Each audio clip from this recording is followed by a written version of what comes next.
तर मंडळी, आज आपण हरभऱ्याच्या हिरव्या पानांच्या भाजीची रेसिपी बघणार आहोत। मागे आपण हरभऱ्याच्या वाळलेल्या पानांची रेसिपी बघितली होती।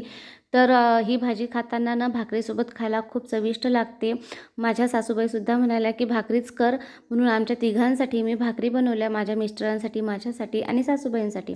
तर मुलांसाठी मी पोळ्या आणि पापडाची चटणी बनवली।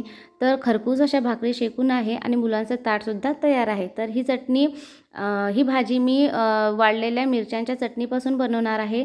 त्यासाठी मी वाळलेल्या मिरच्या थोड्याशा रोस्ट केल्या, मीठ आणि लसूण घालून ओबडधोबड वाटून घेतल्या। त्यानंतर तव्यावर तेल घातलं, तापलेल्या तेलात हरभऱ्याची भाजी घातली, मीठ घातलं आणि मिठामुळे सुटलेल्या पाण्यातच ती भाजी मी शिजवून घेतली।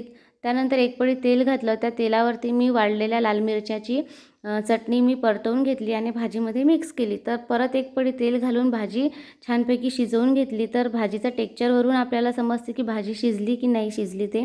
तर भाजी तयार आहे। आता आईने दिलेल्या एक मूठभर चवळीच्या शेंगा होत्या, तुम्ही मागच्या व्हिडिओमध्ये बघितलंच असेल।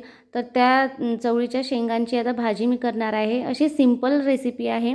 तेल घातलं तव्यावरती, त्यानंतर कांदा घातला आणि शेंगा घातल्या, छान परतवून घेतल्या। त्यानंतर त्याच्यामध्ये मी चटणी घातली वाळलेल्या मिरच्यांची आणि थोडंसं पाणी घालून शेंगा झाकण ठेवून तव्यावरतीच मी शिजवून घेतल्या। आणि अशा लोखंडाच्या तव्यावरती केलेली साधी सोपी भाजी आहे ना, खूप खायला टेस्टी लागते।